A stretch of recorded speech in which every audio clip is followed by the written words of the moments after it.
I got involved in this project to replicate a building, the Smith Creek Schoolhouse, to help get the building up and resituated over at the Historical Society so that they can make it look like a building that you would be going to school in some 100 years ago.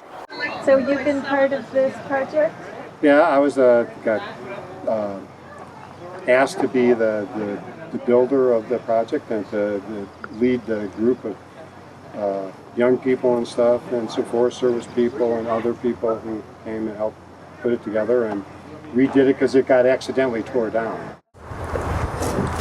Quite a bit of the work that was happening here, we approached the Montana Conservation Corps. Those people work on trails and restoring buildings. So this was a good place for the Montana Conservation Corps young people to learn some of the skills involved and what it would take to build a log building. So we had those people for about 2 weeks, and then we had some Forest Service people that came last year and this year, and we're also training the scribing skills and how to center a log, how to snap lines out of it, how to keep a log building centered, and some of the various things that go on with building an old log building. We want to start off level, so that would be the basis for our where we put the building up on. So, and the one thing about peeling, when you're doing this section here, you want to make sure everything is off of here before you move down. You want to probably be standing back away from your knife a little bit more. Okay. Right here, let me show you this. So, you don't want to be doing this like right here. Okay. You want to be back here like this. So if this gets you don't want this thing to hit you. My name is Michael Downs. I work on the Swan Lake Ranger District. We're here today at the Condon Work Center with a MCC crew and some local volunteers from the Swan Valley community to rebuild the Smith Creek Schoolhouse. The building is 12 by 18, and according to our local historian, it housed as many as 9 kids. Most of the homesteaders came in 1916, some before that, some after that, but one of the first things that the homesteaders wanted was a place for their children to get educated and go to school. And in 1918, they built 3 one-room schools here in the valley. Smith Creek was one of them, Elk Creek was another, and Rumble Creek was the third. The original, they did all the notching and everything with an axe. And, no, I couldn't see any saw marks on anything, no chisel marks. It was just all an axe, which I think is real impressive because having used an axe and stuff, it's like, wow, somebody knew what they were doing. Yeah. Because it's real precision, too. Yeah. We've got a number of folks working with us today, and we're just getting the base logs notched and ready to go here.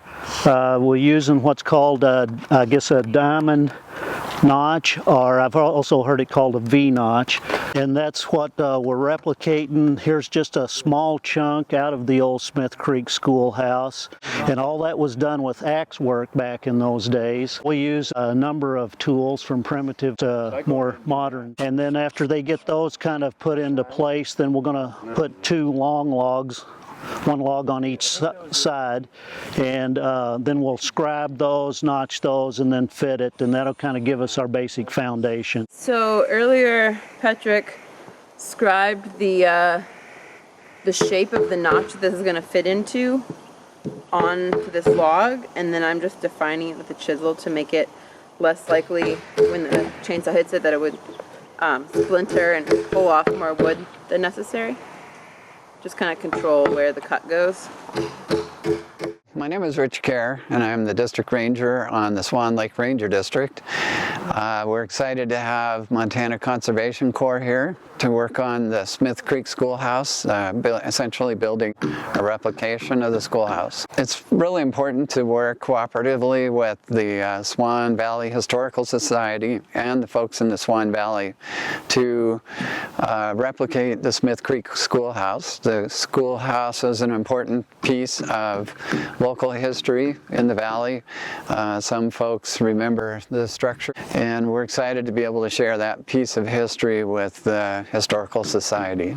This is where Smith Creek School was, right over in this direction here. Right across the creek, this is a kind of a swamp along the creek. My teacher, Martha Jacobson Anderson, went to school here, and she was one of the last ones to attend, and they just had about 3 students in the school at the time.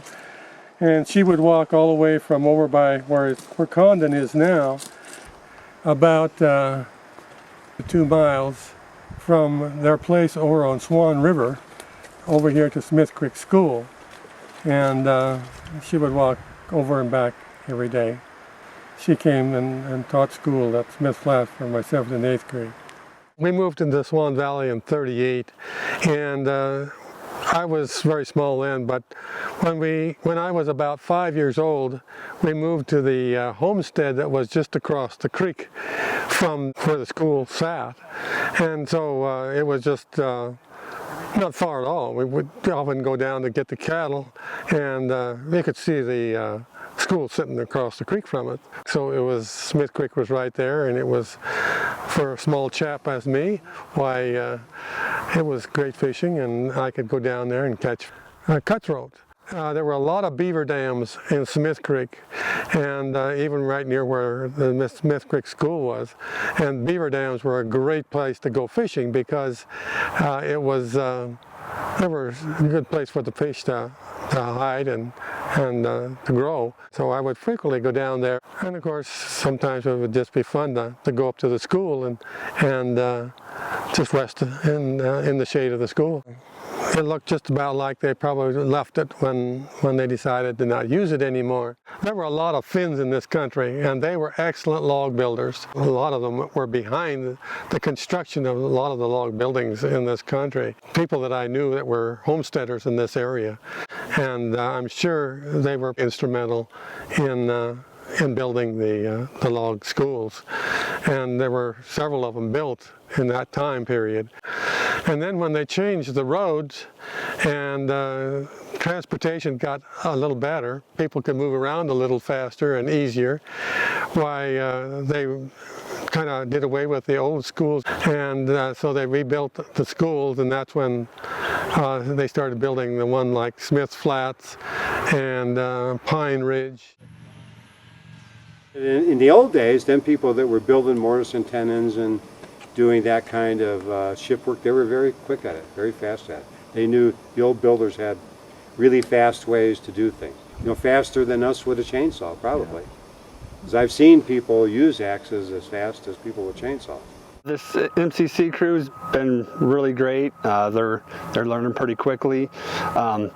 The 2 members from the Swan Valley community have been awesome. Gary Lazarowski is a very knowledgeable builder.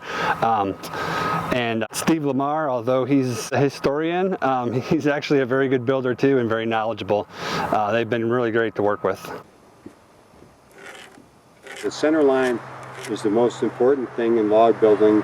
Let's say I was doing something with this log and I needed, say this log is going to be a log that's up in the air, and I wanted to find out how it sets level.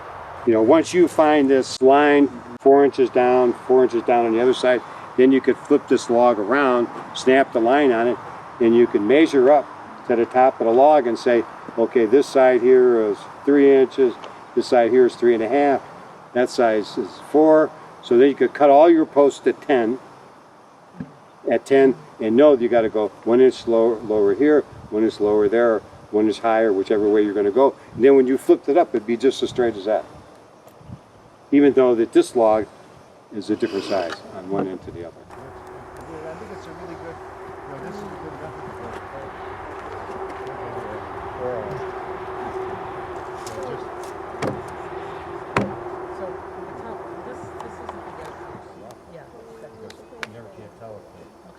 Yeah, so it's not the actual center.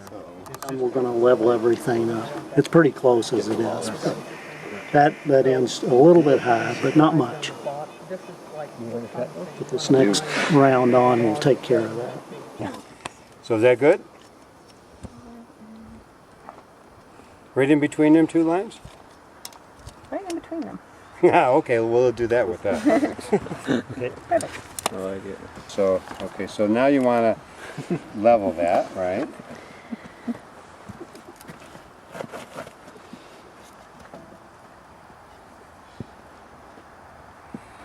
Now you could draw a line right straight up there.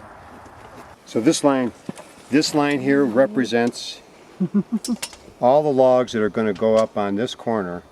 All the log centers have to match that line. So we go up and we bring one up. Otherwise the wall's not straight. Right, so you're not doing that right. Because even some people that knows how to do this, I got a friend that he could be a ½ inch off and he thinks that line is matched up. I come back a little later on, I say, why is that log way over there? Oh, well, it looks like it's straight to me. But you can tell what's going on in the building by that line. So we want to do that to all these areas, snap a line. You guys are Playing too quick or going too fast. So we ended up having one that was way off the center. Yep. So I'm moving. We're moving over. We're getting back there. The next log got to be back there. That's not Right. screwed in though, here, right? The floor joists are all against driving.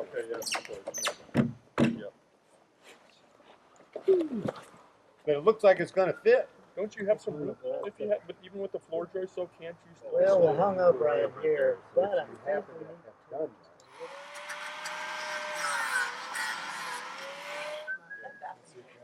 we're getting, oh gosh, maybe a third of the way along the project. This school was a pretty small school. It was 12 by 18 with a small front porch.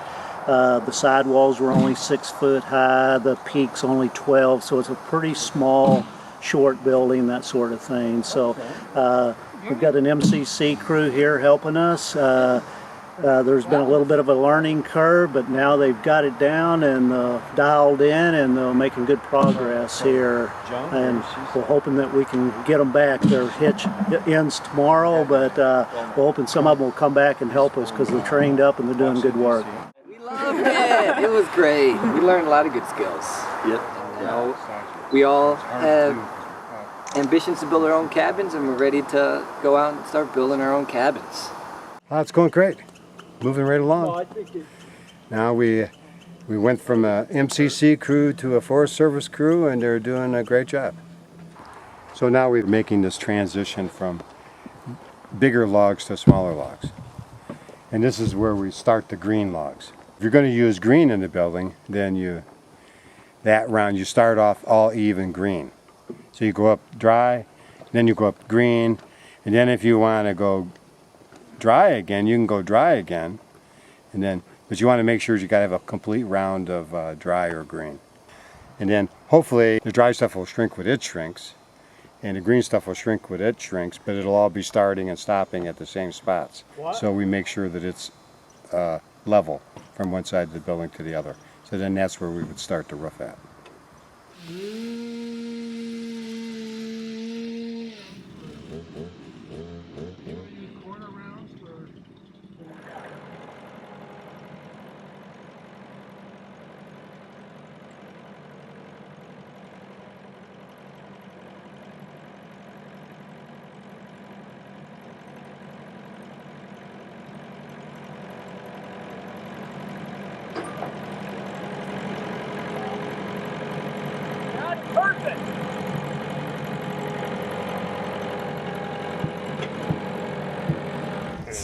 But my other lap. This happens a lot. Go back and forth. Highball, darn it. Yeah, out Keep more, going. gentlemen. Keep going. We'll go over there to the scribers with the bubbles, and we'll set that scriber an inch and 3/4. Okay. Set this at an inch and say 3/4. Okay. I tighten this up so it can't move. That looks pretty good. Okay, so this is set. So then once you get through doing that, you never really want to touch this here. You just touch this here, right? Okay, so then we'll go over and I'll scribe one side and then you guys can do it. I got the 2 bubbles right there like this. Yep. That's kind of like what you want to hold it to. So you come up, you see the mark? Yep. You're just scribing it off of the log then. Right, so it's transferring the mark from the bottom log to the top log. Now, You want to make sure that you look and make sure that line's there. The old Swedes and the Norwegians, they would, do other scribing and stuff, put the building up, and then go out during the night and have lanterns on the inside, and the other person would be on the outside, and they would mark where their gaps were at. And then in the morning they'd get up, turn the logs over, finish those things out, and put them back down. And Very labor intensive. yeah, this is all labor. I'm just tracing these so when we take it down and set it back up, should go in the right position without having to mess around with a lot.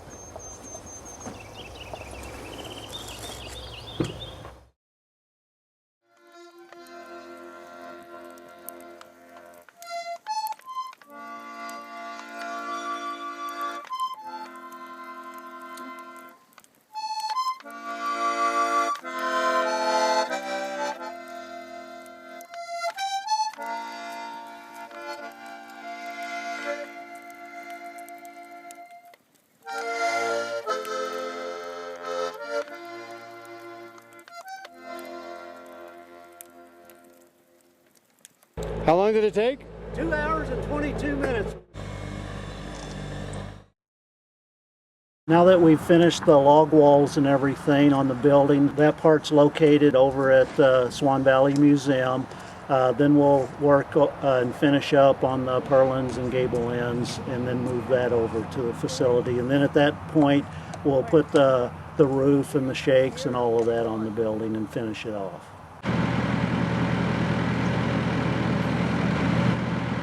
We have 2 more cross logs and a ridge pole, and we'll be ready to take it apart.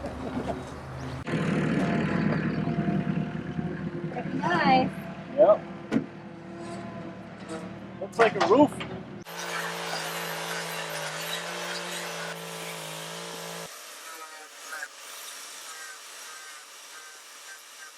So the project is coming together really well.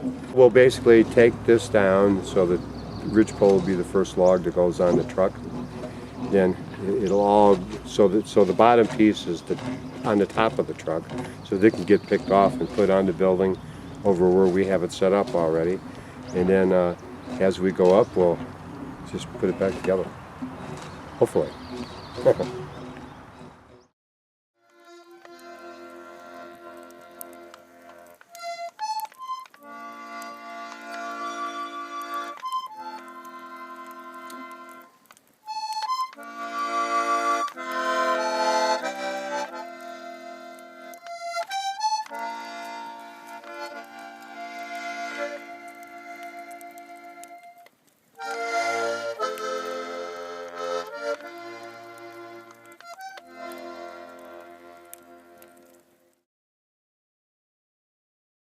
Hey Gary, Yeah. Steve, thanks for everything. Yeah, All right. Thanks for showing us the ropes. yeah, It's been a fun project. yeah.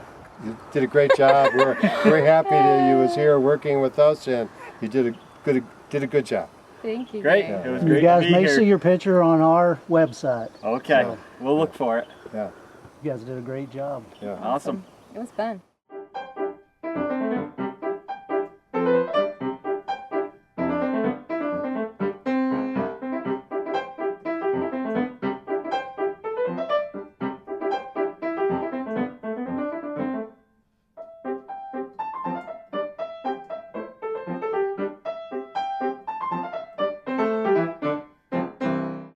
I'm Ricky from Pittsburgh, Pennsylvania. Patrick from Germantown, Maryland. Peter, I'm from Worcester, Massachusetts. I'm Lauren from Washington, D.C.